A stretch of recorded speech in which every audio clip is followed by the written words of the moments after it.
Exercise 4.1 का question number 2 का third part ये मैंने आप लोगों के लिए सॉल्व किया हुआ है। ठीक है, मैं आपको एक एक स्टेप करके इसको एक्सप्लेन करता हूं। तो देखिए, सबसे पहले क्या है, क्वेश्चन को रीड करते हैं आपके लिए। देखो, उसमें लिखा हुआ है Rohan's mother is 26 years older than him. ठीक है, the product of their age is 3 years from now will be 360.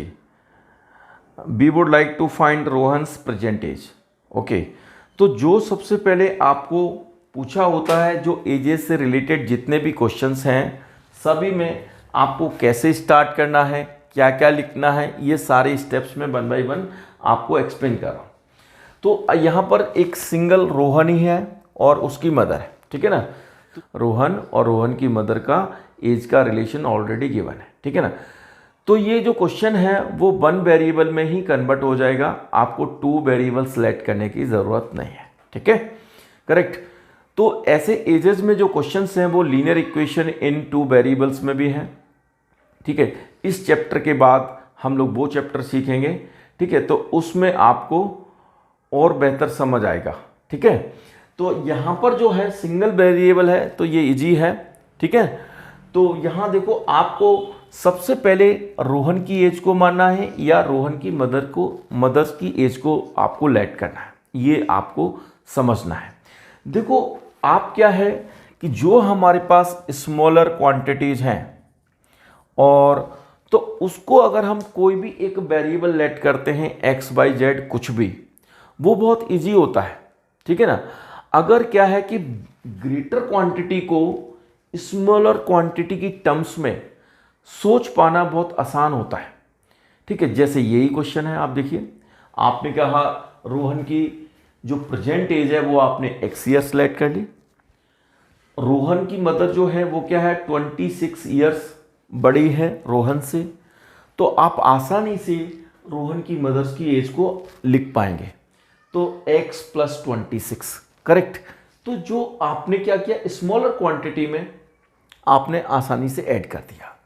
ठीक है, और अगर आप रोहन की मदर्स की एज को x ईयर सेलेक्ट करते तो रोहन की जो एज होती वो क्या होता, रोहन 26 ईयर्स छोटा होता, तो रोहन की मदर की एज -26 लिखते। ठीक है ना, x - 26 लिखते।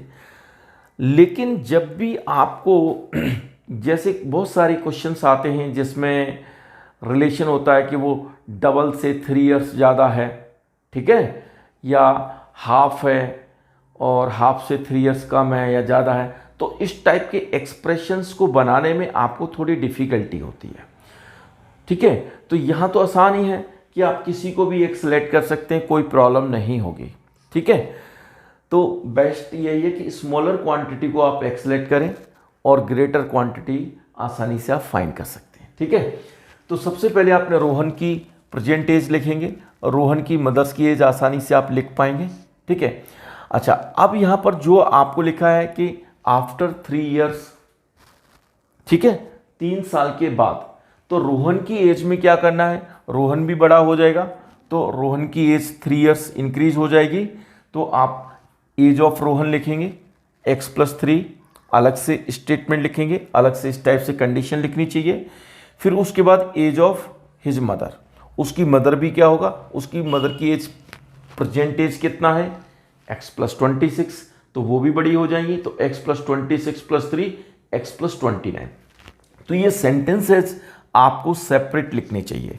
जो आपको प्रेजेंट का आपको सेपरेट लिखना चाहिए, जो हमारे पास प्रेजेंट एज है, ठीक है, वो सेपरेट लिखना चाहिए, और फ्यूचर वाली एज है उसको भी सेपरेट लिखना चाहिए। अगर पास्ट वाली भी कोई एज है तो 2 पर्सन है, 3 पर्सन है, तो उन सबका इंडिविजुअल आपको सेपरेट लिखें। करेक्ट। उसके बाद में आपको गिवन है कि दोनों की product of ages after 3 years, तो x + 3 कितना हुआ, ये रोहन की एज हो गई 3 ईयर्स बाद, ओके, और उसकी मदर की एज कितनी है, x + 29, दोनों का प्रोडक्ट कितना है 360, और वो उसके बाद तो आप आसानी से जानते हैं कि हम इसको कैसे सॉल्व करते हैं। आपने एक्चुअल कैलकुलेशन की, क्वाड्रेटिक इक्वेशन बनाई, ठीक है। तो आप यहाँ पहुँच गए x square plus 32x minus 273 is equal to 0, ठीक है।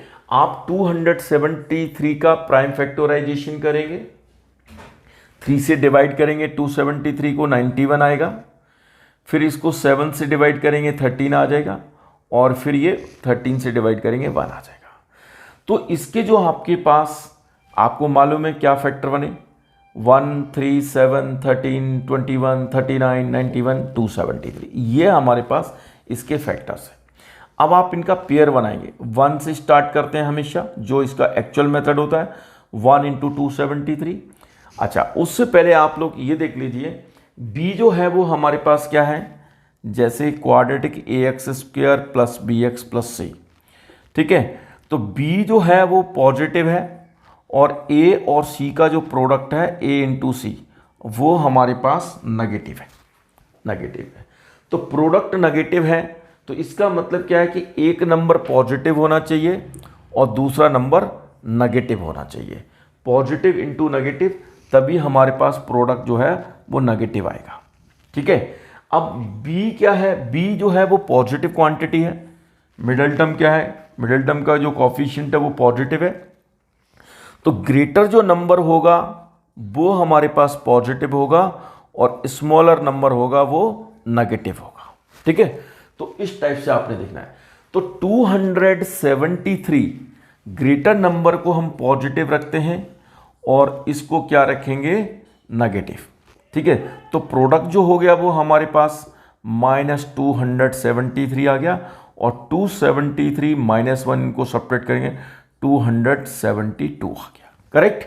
तो आपने देखा, ठीक है, इनका जो एडिशन नंबर का वो कितना है, 272, और प्रोडक्ट है माइनस 273। तो इसी टाइप से आप ग्रुपिंग करेंगे, फिर कुछ स्किप कर देंगे, ठीक है, ईच एंड एवरी पेयर बनाएंगे, तो ये आपके पास 7 और 39 का आ जाएगा, ठीक है। तो 39 को क्या लिखेंगे, पॉजिटिव वैल्यू, और -7, ये 7 को नेगेटिव। तो इनका जो प्रोडक्ट होगा माइनस 273 आ जाएगा, और प्लस 39, ओके, प्लस -7, तो 39 माइनस 7 आपके पास 32 आ जाएगा, ठीक है, करेक्ट। तो ये आपका मिडिल टर्म इस टाइप से स्प्लिट हो जाएगी। तो मिडिल टर्म आपके पास आएगी x square plus 39x minus 7x minus 273 is equal to 0, correct.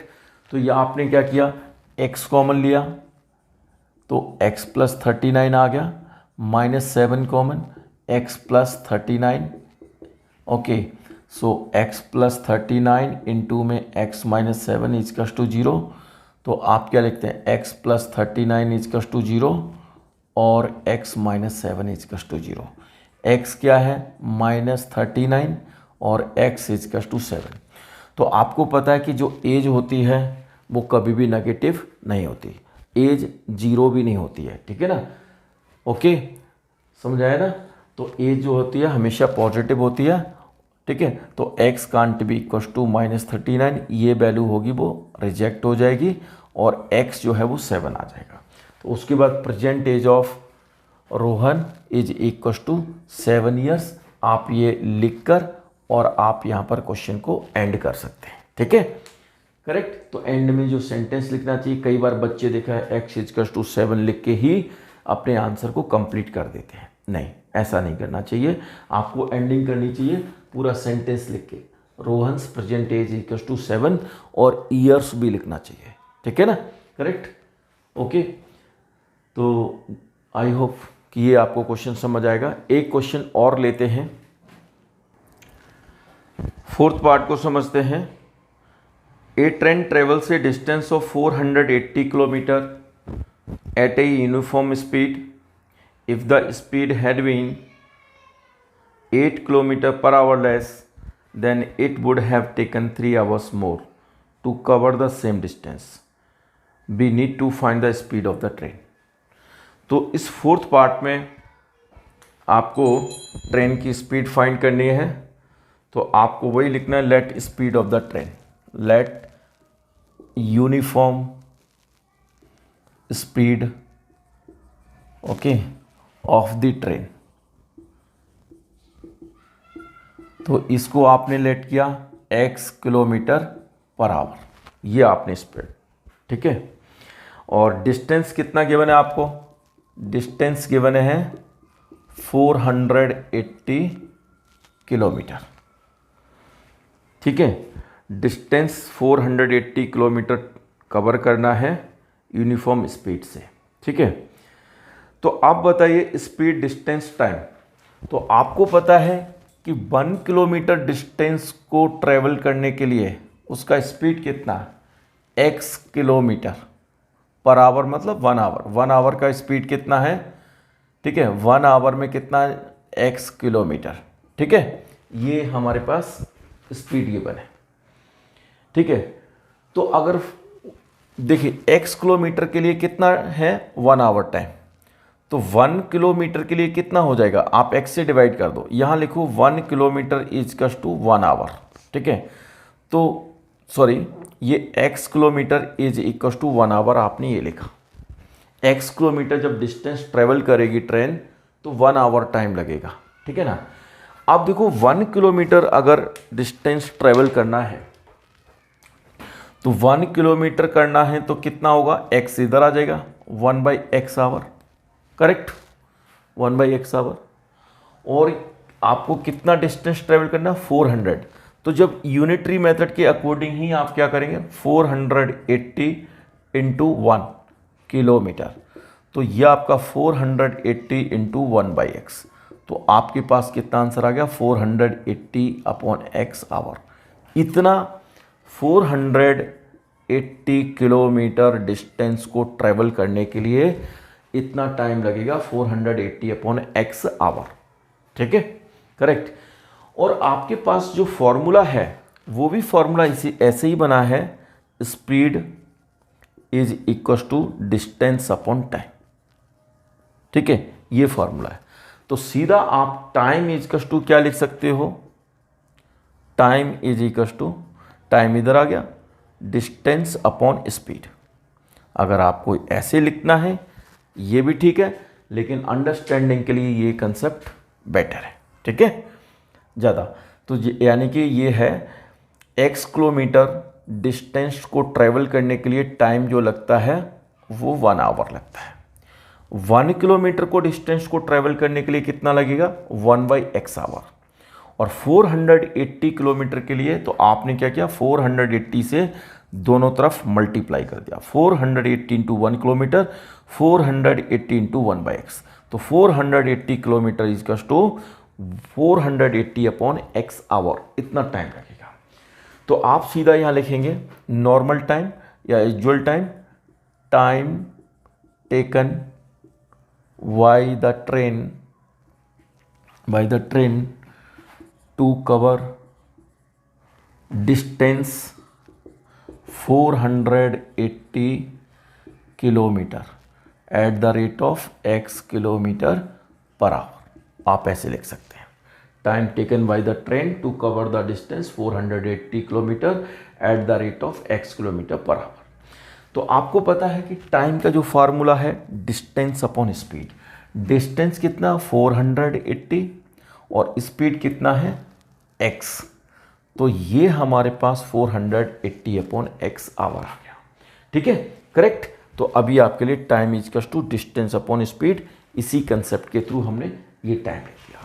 अगर आप देखते हैं ट्रेन को 480 किलोमीटर डिस्टेंस को कवर करना है और उसकी जो स्पीड है वो x किलोमीटर है, तो टाइम हमारे पास ये हो गया, करेक्ट, ओके।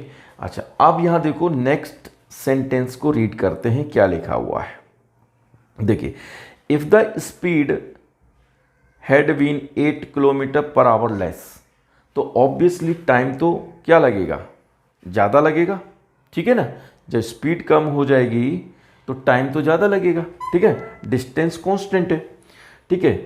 तो आप इसको लिख सकते हो, यहाँ सेंटेंस लिख सकते हो, सेम सेंटेंस लिख सकते हो, कोई प्रॉब्लम नहीं है। If the speed had been 8 kilometre per hour less. तो सेम सेंटेंस लिखने में कोई प्रॉब्लम नहीं है। इफ़ द स्पीड, ठीक है, had been 8 kilometre per hour less, okay, then आप लिख सकते हो न्यू स्पीड लिख लो आप। न्यू स्पीड वुड बी, क्या हो जाएगा, ओरिजिनल स्पीड कितना है x, अब रिड्यूस कितना हो गया 8 kilometre hour, 8 kilometre per hour less हो गया, तो x minus 8 kilometre per hour, ये आपके पास न्यू स्पीड आ गई। Then it would have taken 3 hours more to cover the same distance. तो 3 आवर्स टाइम ज़्यादा लगता है, ठीक है ना। तो दोबारा से हम क्या करते हैं, टाइम का फार्मूला लगाते हैं। दोबारा से टाइम, अगर मान लो कि 480 किलोमीटर डिस्टेंस कवर करना है 480 और eight the rate of x minus 8 kilometre per hour, तो वही हमारे पास टाइम का formula distance upon speed. Distance हो गया 480, स्पीड हो गया x माइनस 8, न्यू स्पीड हमारे पास ये आ गया। तो ये हमारे पास, इसको हम कर देते हैं न्यू टाइम, ठीक है ना। ये जो है, जो ये टाइम है, ये किस रेट से है, x kilometre per our speed थी तब ये टाइम था, ठीक है, करेक्ट, मतलब ये यूजुअल टाइम, ठीक है, जो उसकी यूनिफॉर्म स्पीड थी, और किसी वजह से ट्रेन की स्पीड को कम करना पड़ा तो टाइम ज़्यादा लगेगा। तो अभी जो आपने देखा कि न्यू टाइम ये है, ओरिजिनल टाइम ये था, तो दोनों के टाइम में क्या फ़र्क है, दोनों के टाइम में, तो जब ये स्पीड क्या हुआ, स्पीड कम होगी तो टाइम ज़्यादा लगेगा, तो ये टाइम है ज़्यादा, किससे, ओरिजिनल टाइम से, ठीक है ना। तो अब इस इक्वेशन को लिखना कैसे है, आपने लिखा 480 अपॉन x, चाहे आप इसको पहले लिख लें या इसको लिख लें, कोई भी फ़र्क नहीं पड़ता।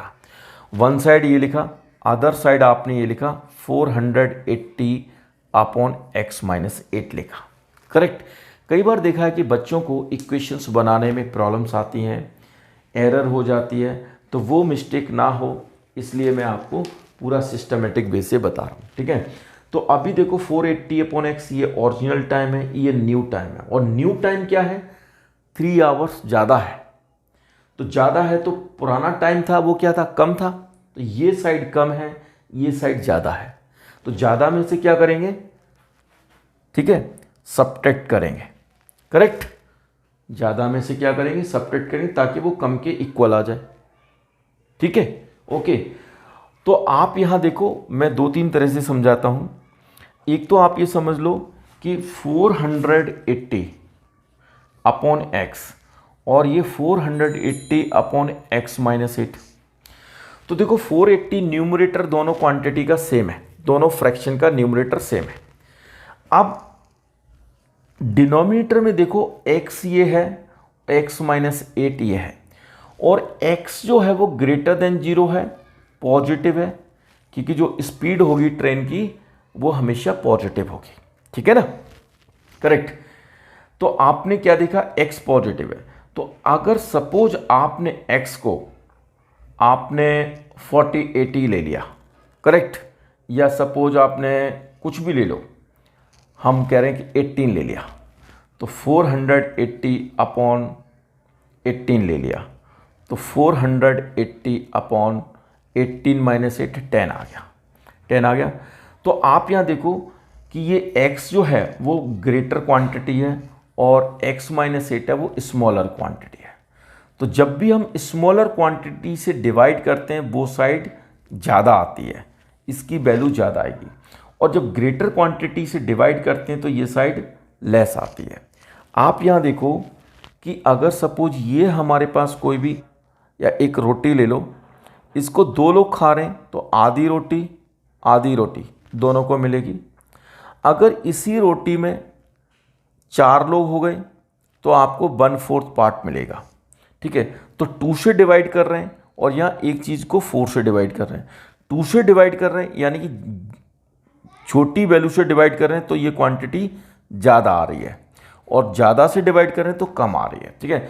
तो x जो है वो बड़ा है, x माइनस 8 जो है वो छोटा है, ठीक है, तो स्मॉलर से डिवाइड करेंगे तो ऑब्वियसली ये वाली साइड ज़्यादा होगी। ठीक है, एक तो बात ये हो गई।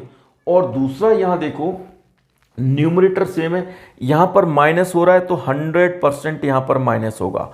अगर यहाँ x प्लस रेट होता तो 100% यहाँ पर प्लस होता। ठीक है, तब ये इक्वेशन बैलेंस होगी। ठीक है, तो ये इक्वेशन बनाने का तरीका है। ठीक है, और आप ऐसा समझ सकते हैं कि ये क्वांटिटी लेस है, आप इसको इसमें भी ऐड कर सकते हैं। ठीक है ना, 3 को आप इधर ऐड कर सकते हैं। ये स्मॉलर है तो स्मॉलर में क्या है, प्लस करेंगे ताकि वो लार्जर क्वांटिटी की इक्वल आ जाए। तो और ऑप्शन आप ऐसे कर सकते हैं, 400 मैं यहाँ लिखता हूँ आपके लिए, 480 अपॉन x और +3 हमने यहाँ लिखा। नेक्स्ट है 480 अपॉन में x माइनस 8 ये लिखा। तो ये स्मॉलर है तो आप 3 को यहाँ भी प्लस कर सकते हैं, करेक्ट, ये कर सकते हैं। लेकिन ये वाला भी टेक्निक ठीक है, यहाँ माइनस हो रहा है तो हम यहीं माइनस कर देते हैं। ठीक है ना, करेक्ट, ज़्यादा आप प्रैक्टिस करेंगे तो आपकी हैबिट हो जाएगी। ठीक है, अच्छा एक ये भी है कि 480 अपॉन x और -480 अपॉन x माइनस 8, यानी ग्रेट ये जो है टाइम है, एंड ये आपके पास आएगा। देखो ग्रेटर टाइम ये है, greater time minus smaller time करो, 480 माइनस x, ओके, माइनस तो greater time, okay, minus smaller time is equal to difference, correct. ये आपको लिखना पड़ेगा क्योंकि x माइनस 8 से जब कम से डिवाइड करें तो ज़्यादा आएगा ना। और वैसे भी जब आप ये सब लॉजिक नहीं भी लगाएं तब भी आप समझ सकते हैं कि कौन सी क्वांटिटी ज़्यादा है कौन सी क्वांटिटी कम है, according to statement of the question. ठीक है ना, तो ऑब्वियसली लिखा है कि जब स्पीड कम हो जाएगी तो टाइम ज़्यादा लगेगा। तो टाइम क्या हुआ, 480 अपॉन x माइनस 8, तो ये क्वांटिटी है ज़्यादा है। कितना ज़्यादा है, वो 3 आवर्स ज़्यादा है।